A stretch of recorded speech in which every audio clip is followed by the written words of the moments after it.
the 4th, August 5th, we're going to start the fiqh course, the Quran course in that week, which is going to be August 7th.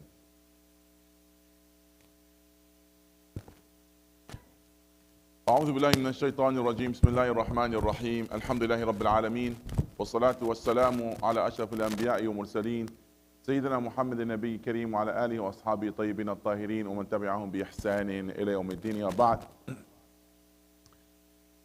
اللهم اجعل جمعنا هذا جمعا مرحوما وتفرقنا من بعده تفرقا ساميا معصوما.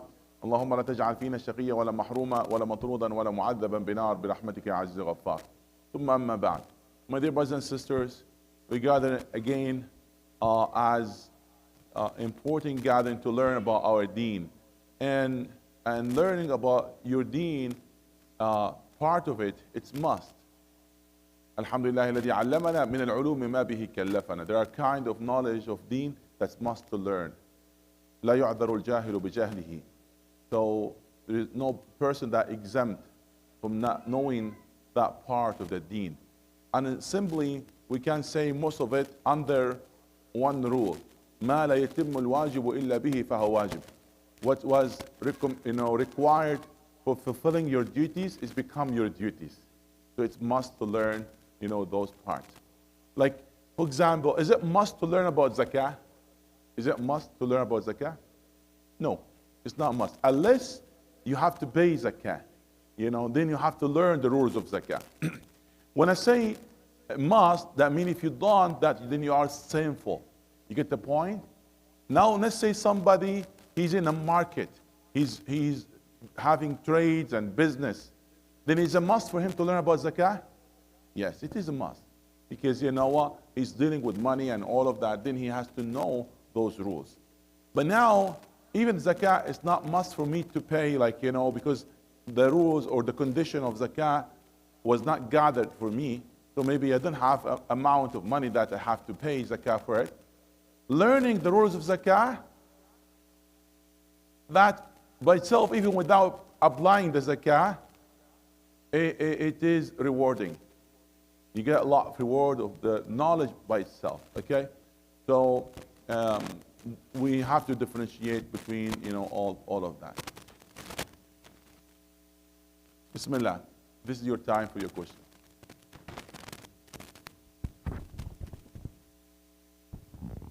I give you most of the time today, so if you have any questions, go ahead, please.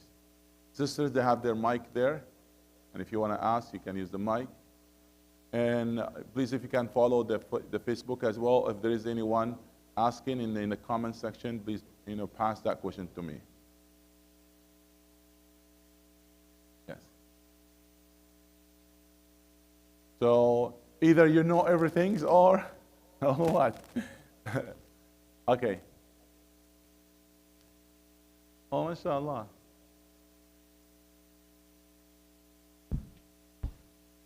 Why does Allah need us? I mean, why did Allah create us when He doesn't need us? It's an interesting question.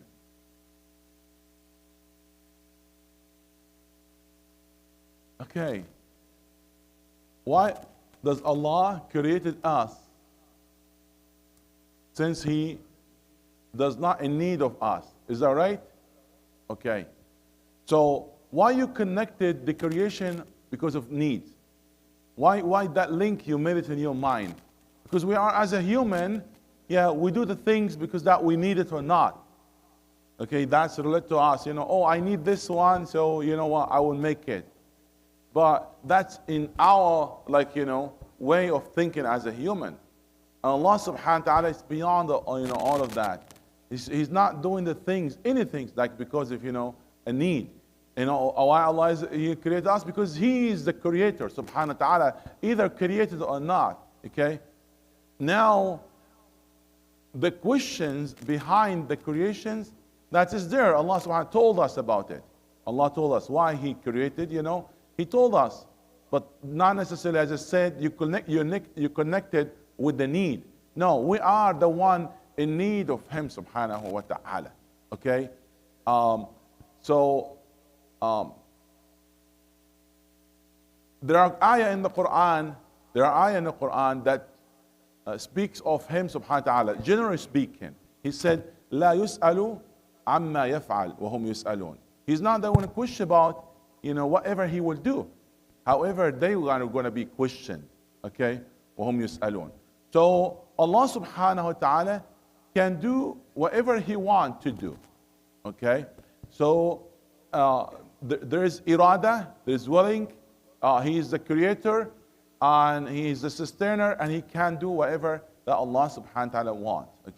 So now, to be honest, not every question that we accept. This is where start the problem.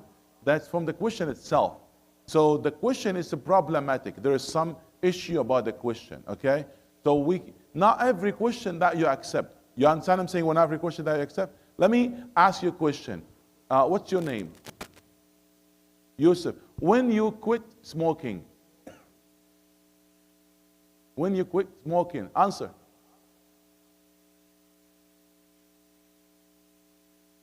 See, yes, you do not accept even a question because you have not even smoked before, yes? So accepting the question, that it's a problem, yeah? So this does not apply for you. So why even I ask you, does not apply for you this? So in the first place, the question is wrong. So Allah subhanahu wa ta'ala does not need anybody. So the question not apply for Allah subhanahu wa ta'ala at the first place. So we should not even ask that about Allah subhanahu wa ta'ala. So even why he's in need. Did other things that he created, that he need of it, in order that we ask why he created us without need? Did he mention that he need of any other things? No. Allah as-Samad. As-Samad, that what Samad? That he the one in need of none and all others in need of him. Okay? So generally speaking, why Allah subhanahu wa ta'ala created heaven and earth, not even a human? Why Allah created this and that? Is that because of need? No, none of that because of need of Allah subhanahu wa ta'ala. Whatever even we do, we worship him and we try to devote ourselves to him. We are the one getting benefit of that. None of that applies for Allah subhanahu wa ta'ala. So Allah subhanahu wa ta'ala said, يَمُنُّونَ عَلَيْكَ أَنْ أَسْلَمُوا قُلْ لَا تَمُنُّوا عَلَيَّ إِسْلَامَكُمْ. So they think that they are doing favor for Allah subhanahu wa ta'ala by accepting the message of Islam. But Allah replied to them, Allah is the one who has favored on you. بل الله يمن عليكم أن هداكم للإيمان إن كنتم صادقين. That Allah has a favor on you, that He guided you. So it's not the things that we worship Allah subhanahu wa ta'ala. Even that's one of the main reasons that behind the creation. One of the main reasons to worship Him, but not because of need. No. Even all of us, they were worshiping Allah subhanahu wa ta'ala as the best of us. That will never increase anything from the kingdom of Allah subhanahu wa ta'ala. ولو أن أولكم وآخركم إنسكم وجنكم كانوا على أتقى قلب رجل واحد منكم ما زاد ذلك في ملك شيئا. If all of you, the first of you, the last of you, the jinn of you, and ins of you, they were at the standard of the best one of you, that he's doing a lot to please Allah subhanahu wa ta'ala, that will never increase anything from the kingdom of Allah subhanahu wa ta'ala. So who's the one benefiting from that? That's us. And who's the one he might get the harm if not devoted to Allah subhanahu wa ta'ala? That's us, not Allah subhanahu wa ta'ala. So again, the question, why Allah subhanahu wa ta'ala created us, why He's not in need of us, as if we are saying the only reason behind that is the need. No. There are multiple reasons. It's not the need. لماذا نحصر الإيجاد والخلق في الحاجة? No. As if we're saying, you know what? If there's no need, then there's no point. No. It's not the reason that for us as a human we think, yes, if there is no need, then why even I go in that way or that other way? Okay? So that's based on us. But Allah subhanahu wa ta'ala, the matter is different. We are not the matter of need. That's only a human way of thinking. I don't blame you for that question. That's, beautiful question, because that how we think as a human, But the way that when it comes to Allah subhanahu wa ta'ala is totally different. Yes. That's correct. Assalamu alaikum. Yes. Alaikum assalam wa rahmatullah. My question is, ما حكم الاحتفال بالمولد النبي صلى الله عليه وسلم? That's the time. I didn't take the time for ihtifal now, anyway, but came to your mind, that's, the question. Okay.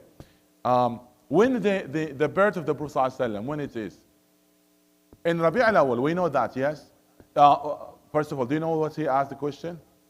Okay. Repeat your question in English, or, yes. So is it allowed to celebrate the birthday of Prophet Muhammad sallallahu alaihi wasallam? Okay.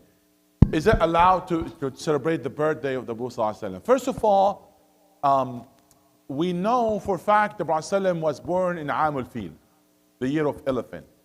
And 50 days after that remarkable incident that Allah subhanahu wa ta'ala mentioned in the Quran. And we know for sure he was born in Rabi' al-Awwal, the month of Rabi' al-Awwal. And we know for sure he was born in a Monday, but we didn't know exactly which day. And that has a great significance. Why we don't know exactly which day? Because that was not significant, or not that important in the life of Sahaba. If that was important, they would convey to us exactly which day. But it was not that important for them. Some of them, they said the 12th. Some said they said the 8th. When you go making the math, in 9 it's more fit than the 12th. Because that's matching with Monday. For sure, we know it's Monday. And why we know it's Monday? Can you please bring the mic from them? They are making, playing with it. This is not the time, Why we know for sure it's Monday? There's a Bedouin man asked the Prophet ﷺ, he said, my Prophet, I saw you fasting more often Mondays. Why is that? So ﷺ mentioned 3 reasons. One of the reasons he said, وَذَلِكَ يَوْمٌ وُلِدْتُ فِيهِ. At that day I was born. So one of the reasons that Rasulullah mentioned that was in his mind. And why is that?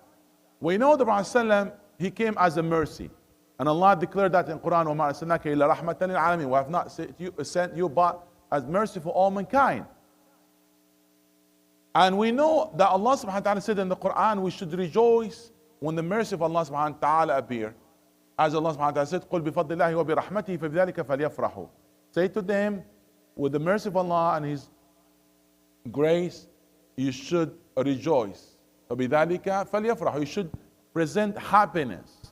And there's nothing better than the Prophet sallallahu alaihi wasallam. So as a way of to thank Allah subhanahu wa ta'ala about that mercy, not because of him, because of that Allah subhanahu wa ta'ala sent him as a mercy for all mankind, for humanity. That's something required thank, and that bring happiness. So the Prophet the way of thanking Allah subhanahu wa ta'ala by that, he's fasting on that day. Am I clear so far? Okay. So it was not that knowing at the time of the Sahaba that they are having a special event on that day. And also by the mercy of Allah subhanahu wa ta'ala, the Prophet died on the same month. So later on he died in the same month. And some they said in the same day. Subhanallah.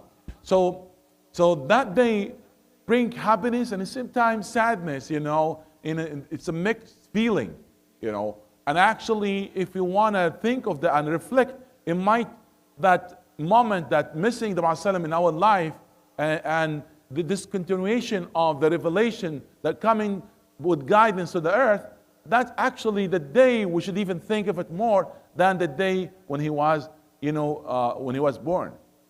Okay? So it might be that's as a mercy from Allah subhanahu wa ta'ala that came in the same month. So we reflect upon, both incidents when he came and the day of his departure. But now, when I ask you, in order to answer you and ask you a question, when you said ihtifal, that, should I celebrate, the birthday of Rasulullah? What do you mean with that? Because some people, they take it like, general word. So what do you mean? They mean like, I reflect upon his life. I will maybe at that time, I will maybe, like the term to read or like, first myself, or actually decide for myself to read a seerah book, for example, or sit with my children to remind them in a such day the Prophet was born, and let's connect ourselves with him, reading hadith, seerah, reflecting upon that day. That's actually what we should do. What we should do. Because now when the days of Hajj comes, we talk about Hajj. When the days of Ashura comes, like now, we talk about Ashura. Because how you will connect yourself with your Islamic history, how you connect yourself with the life of the Prophet. So reflecting upon those days and using that time just as a reminder in the khutbah, and maybe even a gathering, like, just to give, more insight about it. If you think that's celebration, no. That's something required. We should use the time. Now, there's one poet. He was found, in a place, in a house, that abandoned house, where the people were living there, left it for long time ago, and he was there going from one place to the other. They said, what you are doing? He said, أزور الديار ديار ليلى أقبل ذا الجدار وذا الجدار وما حب الديار شغفنا قلبي ولكن حب من سكن الديار. So when you heard about your beloved one, your heart moved. When you see the place of your beloved one, your heart moved. Yes? So there's kind of connection. So when they tell you this is the time when Prophet born, your heart should move, and you know what? You reconnect yourself with him and say, you know what? Let me make a covenant to myself to know more about him. So use that time to reconnect. That's nothing wrong with this. Now, like doing, like, like as we know in a certain, different things, on something bid'ah, that's where haram. Like, but just reminder for yourself, giving khutbah about that, incident, about what happened, remind them, of the gathering about the love of the Prophet. That's actually recommended. But beyond that, these things, that's where it might lead to something wrong, and that was not, the action that the Prophet himself recommended, or even the Sahaba or followers of Sahaba to have done. Okay, because if we open the door, people, they come with something weird. One time people was told that people, they gather, okay, and then they start saying many things not acceptable, and then in the middle they have an empty chair. Why is that? Can you think, why is that? They said the Prophet comes. They want to make this the seerah on something. They said the Prophet comes. They said, subhanallah, what these bid'ah and these lead, people to go astray. It's dalal. This is something that no mind that could accept, let alone that's in a Muslim that has mind and heart connected to Allah subhanahu wa ta'ala. So we should not really follow things and do things that without understanding and without having a basis for that. Okay. So in this, I'm not going to say, just give a reminder at the time when the Prophet was born, like, about connect ourselves with Prophet. That's something wrong. Nobody should, present that as a bid'ah or something. However, something beyond this, yes, that might lead to bid'ah, if not bid'ah by itself. I hope that will be clear and answer the question. Nowadays, even looking at our, birthdays or something. Like somebody would say, this is the birthday of my son or daughter. And we know what's going on in this society, especially at the time of the birthdays. We know what's going on, subhanallah. Like a family, they say, we just, maybe gather for a cake or as a family, or say to the person that, may God bless your days or make it happy year for you. Like, for example, like this. Is that something bid'ah? If limited to that, we'll say that's fine. The problem is does not limit to that, to open the door and go beyond. Okay. So start inviting others and making celebration for that. I told them, you should not just be happy, you should be cry. So they said, why? Because that's one year close to death. You know, you be more close to that. You should really reflect about the days that you missed in the past without remembering Allah subhanahu wa ta'ala. So not just be happy that you're accumulating days and you're growing, you know, with the ma'siyah of Allah subhanahu wa ta'ala, if there is. Okay? So it's not from the Islamic way of thinking or culture that, you know, having this, you know, these things, and especially in this society, opening these and allowing these that will lead to, you know, other things are worse.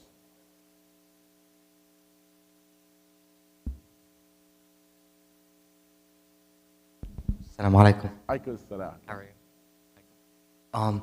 I want to know the people of the book. Like, who are they? You know, like, are they just Christians and Jews, or are there more? Yeah, thank you. So Allah subhanahu wa ta'ala at the beginning of Surah Al-Bayyinah, He said, لَمْ يَكُنِ الَّذِينَ كَفَرُوا. He is talking about the disbelievers.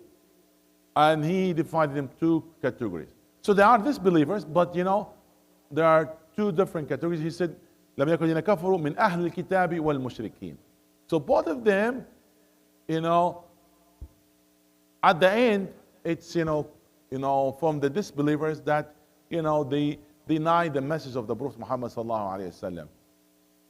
But the way how we give respect, you know, to the Ahlul Kitab, where, you know, the people of Scripture, Yahud wa Nasara, as a way we give them respect, because there are a lot of things in common, and they will share a lot of things, you know, with them, and Allah subhanahu wa ta'ala even, you know, praise some of them in the Quran, how they have, you know, good heart.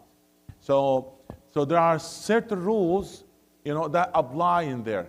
And most of those rules was mentioned in Surah Al-Ma'idah. You know what Ma'idah is? It's the Last Supper. Yes, that was even as a concept, you know, for the Christian as well in the Old Testament, you know, actually even in the New Testament where it was mentioned in there. Okay, so there are many of the rules of that where it's permissible to marry from them, like, you know, and it's allowed to eat their dhabiha, you know. That's a different, you know, from, you know, the mushrikeen. So there are special rules that apply for Ahlul Kitab. Okay.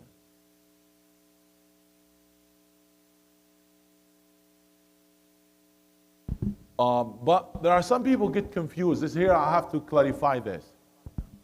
There are some ayat in the Quran, one of them in Surah Al-Ma'idah as well, you know, another one in Surah Al-Baqarah. I guess verse 62 in Surah Al-Baqarah. Allah subhanahu wa ta'ala said, إِنَّ الَّذِينَ آمَنُوا وَالَّذِينَ هَادُوا وَالنَّصَارَى وَالصَّابِئِينَ مَنْ آمَنَ بِاللَّهِ وَالْيَوْمِ الْآخِرِ وَعَمِلَ صَالِحًا فَلَهُمْ أَجْرُهُمْ عِنْدَ رَبِّهِمْ وَلَا خَوْفٌ عَلَيْهِمْ وَلَا هُمْ يَحْزَنُونَ. So some people, they read the ayah, they said, إِنَّ الَّذِينَ آمَنُوا, the believers and the Christian and the Jews, you know, and all others, they are going to be saved, basically, you know. They have a salvation and a day for judgment, you know. That's their understanding for the ayah, but the ayah never represents that. No, it are the same. Their belief, the belief of those ones at that time of the Quran revelation, or this time is the same belief. Even where there's a change, a slight change, where at that time they say Thalith Thalatha. They believe in a Trinity and the same, you know, as now. So, and that's mentioned in the Quran. So it's the same type of belief. There's no much change. Okay, they still consider Ahlul Kitab if they consider themselves Ahlul Kitab. Now they say we are atheists. That's a different story. So they are not the atheists. Was that? Yes. Yeah. If they say that, you know, that's applied for them.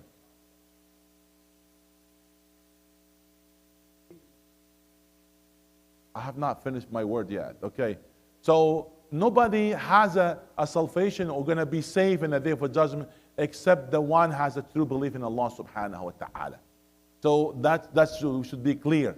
Okay. Nobody, you know, where there's a silly conversation and debates happening in some Muslim channels, they all believe that Christian and Jews are going to be saved. What is this? Al-Quran never represented that. That's very clear. Just they pick and choose from the Quran, from the ayat, and they interpret it with their own. That's something wrong. That ayat itself never said that. So the ayah said, إِنَّ الَّذِينَ آمَنُوا وَالَّذِينَ هَادُوا وَالنَّصَارَى وَالصَّابِينَ مَنْ آمَنَ بِاللَّهِ. Okay? مَنْ آمَنَ بِاللَّهِ وَيَعْمِلَ صَالِحًا. The one he said that Allah is one of three. Is that آمَنَ بالله? No. Because the ayat itself, that following ayat, Allah said, فَإِنْ آمَنُوا بِمِثْلِ مَا آمَنْتُمْ بِهِ فَقَدْ اهْتَدَوْا. If they believe in what you believe in, then they are guided. You get the point? So Allah made it clear. So you cannot just, interpret the ayah by your own and then you neglect other ayat. If you want to extract any meaning in the Quran, you have to bring all ayat in the same chapter and then you take that meaning from it. Do not hit one verse with another or just take one verse and neglect the other. Okay? In the same Surah Al-Baqarah, just in the same passages, in the following page, that's clear. فَإِنْ آمَنُوا بِمِثْلِ مَا آمَنْتُمْ بِهِ فَقَدْ اهْتَدَوْا. The same people Allah mentioned said, if they believe in what you believe in, then they are being guided. Meaning, if they are not having the same belief, then what's blind them? What Allah subhanahu wa ta'ala mentioned clearly in Surah Al-Ma'idah, لَقَدْ كَفَرَ الَّذِينَ قَالُوا إِنَّ اللَّهَ ثَالِثُ ثَلاثَةٍ. They are among the kuffar. Those they say Allah is one of three. Okay, should be clear. There's not confusion about this. Does that answer you, inshallah? Okay. My question is about the zakat. Just at one point before you ask about this, because I were asked actually this question 2 days ago in this regard. They said, okay, Islam allow for a man to marry from the people of Scripture, Jewish or Christian. So the man is a Muslim and the wife can be Christian or Jewish. And by the way, I have my own reservation about that, because there are many issues, in this regard, to be honest. There are many conditions not even there sometimes, and many problems that could happen. I'm not in fan of this or encouraging that. It's permissible, it's halal. I'm not saying not halal, but I'm really not encouraging that. Sayyidina Umar himself, he really discouraged the Sahaba, and even he stopped them in one time to marry from the people of the Scripture for other reasons, The reason at the time, because he doesn't want the Sahaba to neglect the Muslimat and to go, to marry the other ones, and that could make an unbalance or could create social issues in the society. But here, especially somebody will marry from the people of the Scripture, Jewish or Christian, and living in their society where they are majority in there. That's could be dangerous for himself and for his children. I have seen husbands they marry and they are really became not practicing, or even some of them they convert to be Christian. And I have seen kids, they said my father is a Muslim, and they abandon Islam because they follow the religion of their mother. So it's really risky and dangerous. They will lose their identity, the language, and sometimes even the religion. Barack Obama, what's his father's name? Hussein. But he has no clue with that, He himself, he studied in Islamic school in the first, years of his life. But because he was raised with his mother, what do you think? What's going to happen? So there is a time of divorce, there's a time, the death. So where his children will grow up. And even if you're alive, half of the time with their uncles were those when they are not advising them with the right things. So you are creating mess from the first day when you marry from out of faith. You marry out of faith, that you create a big mess. I'm telling you, my dear brothers and sisters. That's something I will never encourage. Regardless. Now, it's allowed for us. How come it's not allowed, for a Muslim lady to marry out of faith, to marry from a Christian or Jewish? Why it's not allowed? Some people, they will say, there's no kind of musawa. It's not fair. How do you answer this? How do you answer this? Okay. There's no, equality in this. They are not. How come Islam is the religion of, everything's are equal, men and women? Why they are not equal in this? Okay. I'll answer you like in a simple thing. the marriage contract, it's a religious contract. It's not a civil contract. The marriage is based on religion. Is that right? The marriage, when you marry the person, it's a religious contract. It's not just any civil, contract. ليس عقدا مدنيا وإنما عقد شرعي. الزواج عقد شرعي. Are we agreeing that? Allah subhanahu wa ta'ala mentioned in the Quran twice, ميثاقا غليظا, a strong covenant. The first time when he mentioned the covenant between him and the prophets. And then the second between a husband and wife. So the position of the contract between husband and wife in the level of the contract between Allah and the Prophet in the way of strength, as he gave it the same name, ميثاقا غليظا, a strong covenant, which is really important. So Islam, when look at the marriage, it's not as a civil, relation or contract. It is part of the religion. Okay. Now, looking at the husband when he married, from a Jewish or Christian, he respected Musa and Isa and respected their books, regardless they've been changed, but he still respected Torah and Gospel. Okay. But when it comes in the case of the Christian or Jewish, that man, he's not believing in Muhammad sallallahu alaihi wasallam, and he's not believing in the Quran, and that might lead that woman, the Muslim woman, to be under abuse, where emotionally and spiritually it might be under attack of her religion or prophet. And because of that, it's a high important point.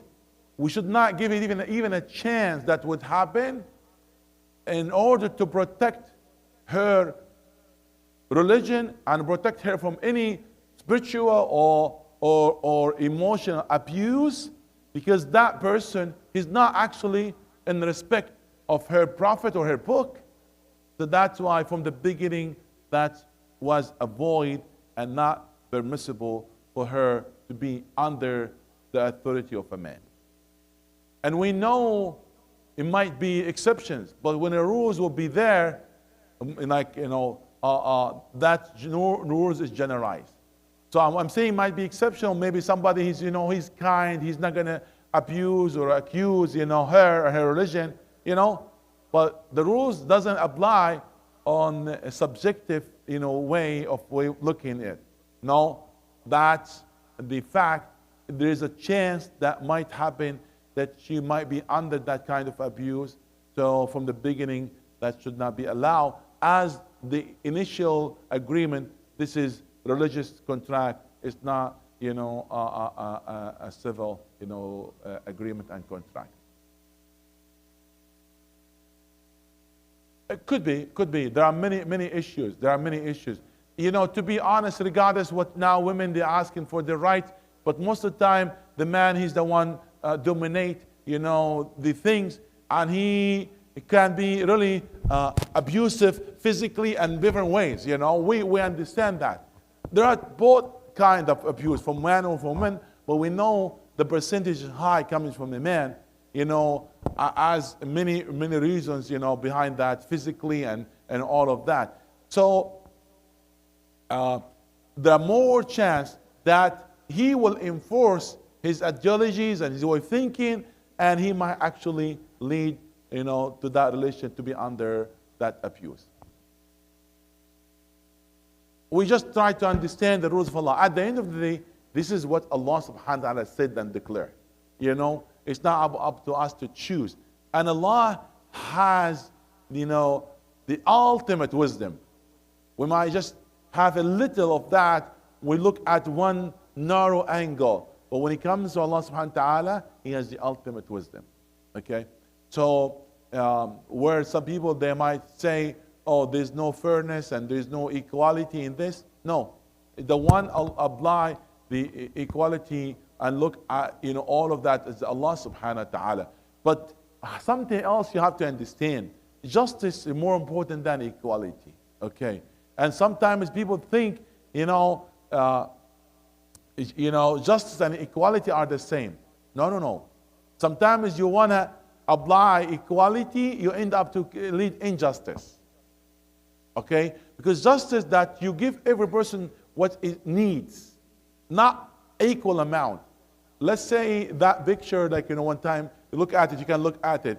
There are people, they want to look from the fence, or they want to look outside.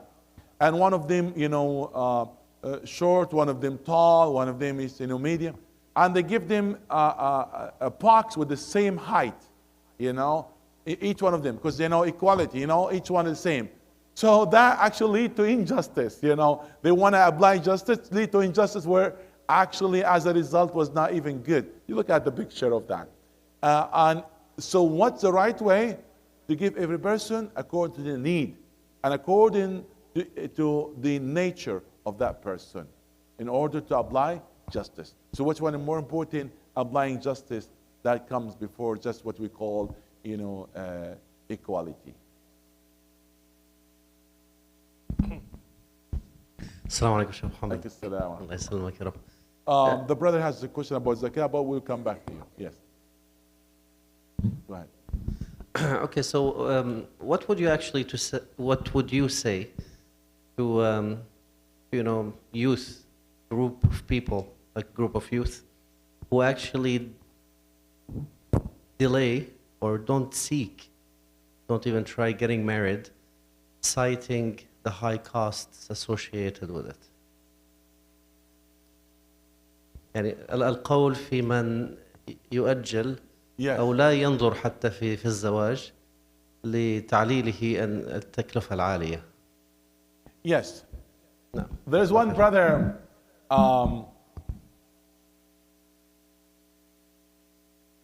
he reached almost 50 years old without getting married, and they told him, why are you delaying the marriage? He said, because of the financial ability.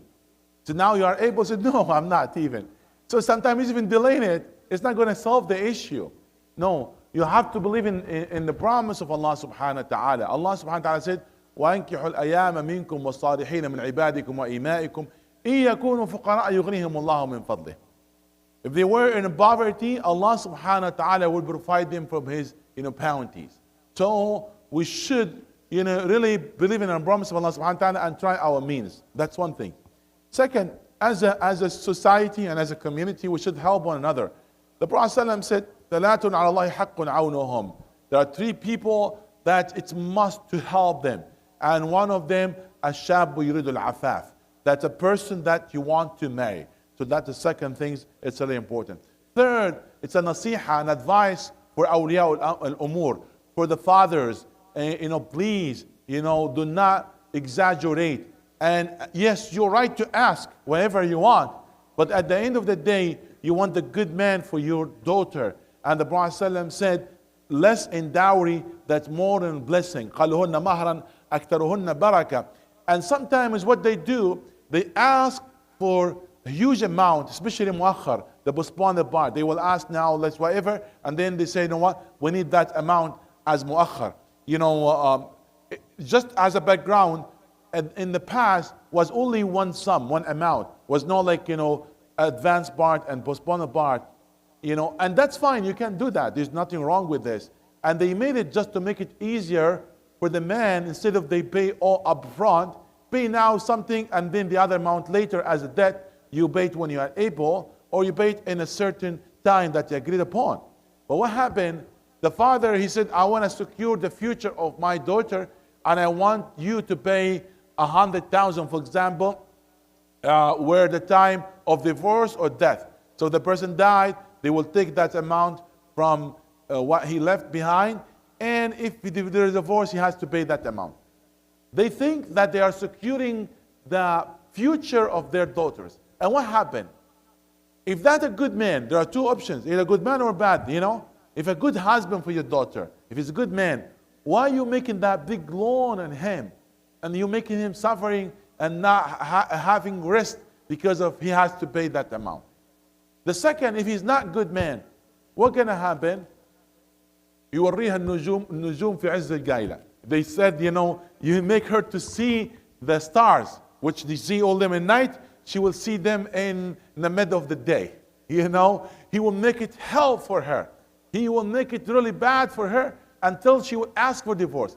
If she asks in divorce, she's not entitled for any. The muakhar, even muqaddam, whatever he paid, she has to return to him. Because she's going to be as a khula. Yes. So where is the secure future of your daughter? It's work against her. In both cases, if he's good or bad. So there's no wisdom in all of that. So we should really, as a society, help those that want to get married. And as a parent, we should not exaggerate asking for all of that. Because that either will turn our youth away, not getting married, or delay the marriage, or they will go and marry out of faith. Because they said it's easy things. She doesn't need anything. I want to go get, just a ring, even without sometimes, and that will be enough. That's not right. We are pushing our children away and our kids away. That's not as a part of the wisdom, and that creates more trouble in our society. And actually, we should do like Sahaba did. We should go and offer our daughters if we find a good man. We feel embarrassed, that's wrong. Sayyidina Umar did it. When he went with his daughter Hafsa, and actually he went to Abu Bakr, and Abu Bakr didn't give him a word, he was upset from him. Because Abu Bakr, he knew that the Prophet may want maybe to make a proposal, that he didn't say yes. Sa'id ibn Musayyib, he did that for his daughter after third day when her husband passed away. He went to one of his students, and he was really favored student for him, and he offered his daughter to him.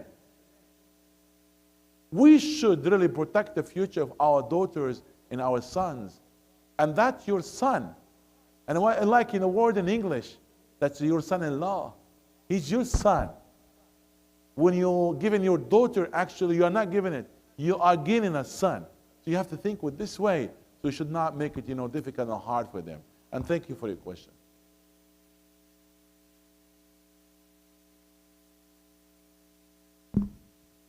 Assalamu alaikum. My question is about zakat, especially for the money. Like these days, money comes and go. Yes. So how do we calculate the nisab or? Okay, so first of all, the concept of zakah. Zakah, you pay zakah not for your income. You have to understand this. Regardless that your income, even if you have a high income, even so, let's say somebody has like 300,000. He makes 300,000 a year, okay? And sometimes there is no zakah for that one. So how come? 300,000 and he knows zakah? Because the zakah for the saving amount. The zakah for the saving amount. Maybe somebody has 50,000 a year and there's a zakah for him because he was able to save 20,000 out of 50, he's managed, could happen. He managed to save that, and he had it for a year. You get the point? So the concept of zakah, not for the income like the tax. The tax for the income, but for zakah for your saving amount. So if somebody saved a certain amount, that equivalent to 84 grams of gold, and he kept it for him for a year without utilizing that money, so that money, it's extra of your need. It's above your need. Basic like that. Regardless that you are saving it to buy a car, you're saving it to get married, that's a different story. You have not, made a contract to buy a car. You have just intention. You could change your intention anytime. So it doesn't go by the intention. You have that saving for 1 year, so you have to pay zakah for that amount, and any amount was added for it at the time of paying zakah. Okay, so if you kept the minimum for you for a year, then at the end of the year, you pay zakah for the total amount that you own at the time of paying zakah. So let's say last year I had 10,000 in my account and never went below the nisab, never went below 7,000, let's say. Maybe up and down fluctuation, up and down, but never went below nisab. And now at the end of the year, at the time, of paying zakah, I found in my account 20,000. I'll pay zakah for the 20,000. Does that answer you, inshallah? Okay.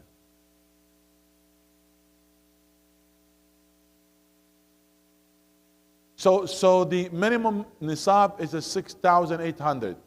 So that's according to calculation before Ramadan. It's more or less. So if you have that amount, you kept it for you, that amount. Let's say for 10 months you have 10,000, but then it's happened that you utilized them in a halal way. It went down to 2,000. Then you start counting again when you gather the amount again. So there's no zakah. So the first condition, you have to own that in saving that certain amount for a year. It's right. When I say year, we're counting with the lunar year. Yes.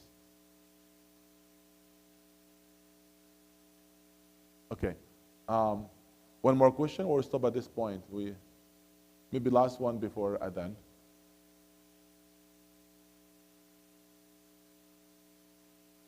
Okay, inshallah, we are going, inshallah, to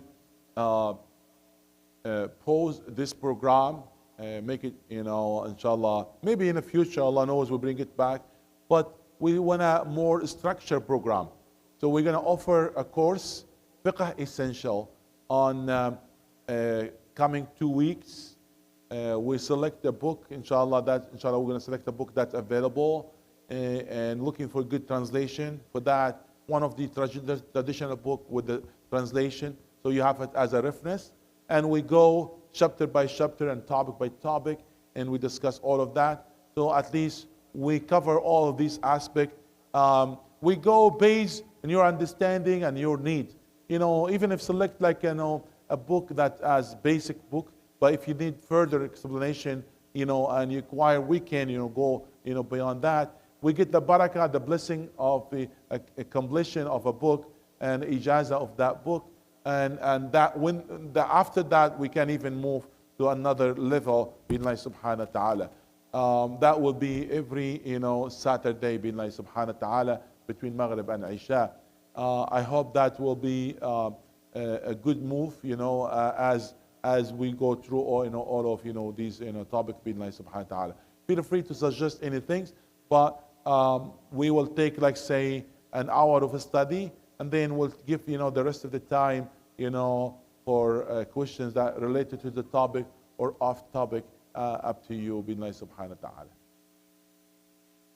And I hope you register in that course. The benefit of registration, that will communicate with you if we have a PDF file or we want to pass the book to you. If you have a questions, can answer in the group in advance. If we gonna do exam or test, if we cancel a class for any reason, the weather or another reason, so you're notified. So it's good, to register. And another more important benefit, that at the end you will, inshallah, be granted, the certificate that you passed that course. The registration is open, yes. They already sent the link, the email. And I'm not sure if they put it in the Facebook and WhatsApp, but if not, inshallah, sooner we'll be able to put it there. But I believe, and I saw it actually, they send it through the email. If you want to subscribe for the email, go to the website and you add your email, and you can even subscribe for the WhatsApp group, add your number as well. You will, inshallah, be connected and updated with all programs. May Allah subhanahu wa ta'ala bless all of you. Jazakumullah khairan. Assalamu alaikum wa rahmatullah. Allahumma alimna ma jahilna wa dhakkirna ma nasina wa faqana fi dina wa ja'alna bi ibadika salihin. Allahumma salli al-afwa wal afiya wal mu'afata ad-daima fi ad-dini wad dunya wal akhirah. Amin.